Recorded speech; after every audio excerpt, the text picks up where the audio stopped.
بسم اللہ الرحمن الرحیم۔ معزز سامعین، آج جس موضوع کو میں لے کر آیا ہوں اس کا آغاز میں قرآن حکیم کی سورہ الاعراف آیت نمبر 166 سے کروں گا۔ اس آیت میں اللہ رب العزت فرماتے ہیں فَقْصِصِ الْقِصَاصَ لَعَلَّهُمْ يَتَفَكَّرُونَ، اے نبی انہی کی داستان سناؤ شاید کہ غور و فکر کریں۔ اب ہماری داستان کیا ہے کہ آدم ایک جنتی زندگی گزارتا تھا، اس نے اللہ کے احکامات کی نافرمانی کی، اس آدم کو جنت سے نکال دیا گیا۔ اب سوال یہ پیدا ہوتا ہے جنت سے یہ نکلا ہوا آدمی دوبارہ جنت میں کس طرح جائے گا؟ سیدھا سا اس کا جواب تھا کہ ہماری خروج کی وجہ تھی نافرمانی الہی، اور ہمارے دخول کی وجہ ہوگی فرما برداری احکامات الہی سے۔ یہ جنتی راستہ ہمیں دکھائے گا کون؟ جائیں گے کس طرح؟ جس دنیا میں ہمیں بھیجا گیا تھا ڈپریشن پریشانیوں میں ہم زندگی گزار رہے ہیں۔ ہر گھر ہر شخص کی یہ عالم ہے کہ اس کے چہرے پر ایک اداسی چھائی ہوئی ہے۔ اس کی وجوہات کیا ہے؟ کبھی آپ نے جاننے کی ضرورت کی ہے آپ نے؟ نہیں کی نا، تو آج میں آپ کو بتاتا ہوں۔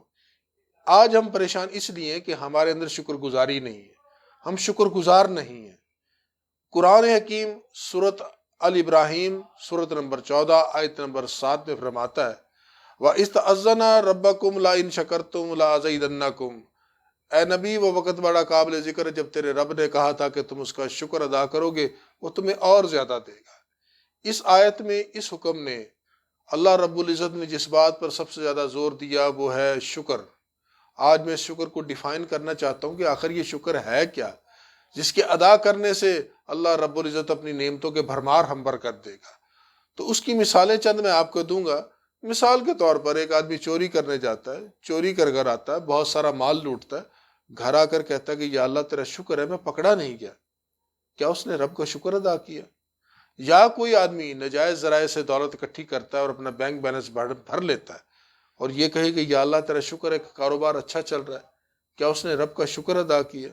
یا کوئی فاحشہ عورت سارا دن برائی کرنے کے بعد شام کو یہ کہ یا اللہ تیرا شکر ہے دیہڑی چنگی لگ گئی، کیا اس نے رب کا شکر ادا کیا؟ کامن سنس کہتی کہ نہیں یہ رب کا شکر نہیں ہے۔ تو پھر رب کا شکر ادا کرنا کیسے؟ اس کی ادائیگی کے لیے ہمارے اس ملک پاکستان کے ایک بہت بڑے نامور اسکالر صوفی اشفاق احمد صاحب گزرے ہیں، ان کا ایک قصہ آپ کو بیان کرتا ہوں۔ اشفاق صاحب کہتے ہیں کہ دن میں اپنے گھر گیا، میری والدہ نے مٹن اور گونگلو بنائے ہوئے تھے، مجھے 2 روٹیاں پکا کر دی، پنجابی میں جسے کہتے ہیں کہ دیسی گھیو سے چوپڑ کے دیتی۔ میں 2 روٹیاں کھا دیاں، پانی پیتا، ڈکار ماریا، آخیا یا اللہ تیرا شکر ہے۔ میری ماں آکھن لگی پترے کی کیتا ہے؟ میں کہ بیبے رب دا شکر ادا کیتا ہے۔ انہیں کہ پترے تے رب دا شکر نہیں سیگا۔ انہیں کہ بیبے پھر رب دا شکر کیویں ادا ہوتا ہے؟ انہیں کہ پتر تیرے کول 2 روٹیاں سیگیاں نا، ایک کھا لیندا ایک ونڈ دیندا، یہ آئی رب دا شکر۔ دوستو، جس چیز کو آپ اپنے اوپر اللہ کا کرم سمجھتے ہیں، وہ دولت ہے، علم ہے، لگژریز ہے، آسانیاں ہیں، اسے بانٹنا شروع کر دیجئے۔ جب بانٹنا شروع کریں گے تو لوٹ کر آنا شروع ہو جائے گا، اور میرا یہ ایمان ہے پھر وہ کئی گنا لوٹ کر آتا ہے۔ کیوں؟ یہ آپ کی ڈیل، یہ آپ کی سودے بازی، یہ آپ کی بزنس جو ہوتا ہے نا اس رب کائنات کے ساتھ ہوتا ہے جس کا ایک ایک لفظ قانون کی حیثیت رکھتا ہے۔ وہ علیم بھی ہے، وہ حکیم بھی ہے، ہر چیز کا علم بھی رکھتا ہے اور اس کی حکمت بھی اپنے پاس رکھتا ہے۔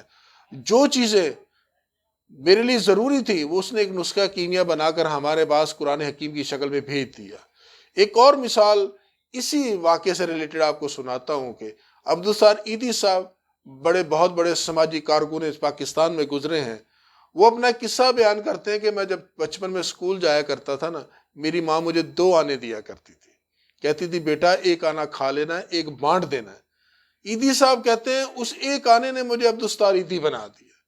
ایک واحد شخص ملک پاکستان میں ایسا گزرا ہے، اگر اس نے کوئی بھیک بھی مانگی ہے نا، کوئی چیز مانگی کسی سے، اپنی لیے نہیں مانگی۔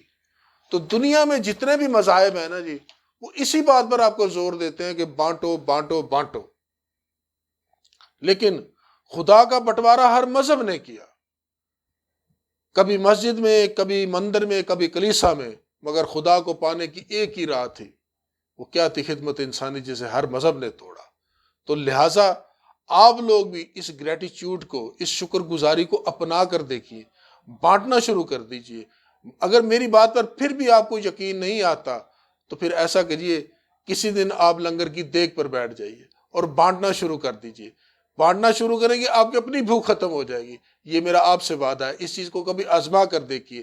یہ جو بے چینی، یہ جو بے سکونی آج ہماری زندگیوں میں ہے، اس کی وجہ صرف ایک ہی ہے کہ آج ہم قدرت کے سارے وسائل پر خود قابض ہو کر بیٹھنا چاہتے ہیں، ساری آسائشیں، ساری سہولتیں اپنے لیے رکھنا چاہتے ہیں۔ ایسے تو جانور جیا کرتے ہیں، انسان تو نہیں جیا کرتے۔ انسان تو لفظ ان سے نکلا ہے جس کے معنی ہے محبت کرنا، پیار کرنا۔ انسانی سے پیار کرنا شروع کر دیجئے، زندگیوں میں سکون آ جائے گا۔ Thank you very much.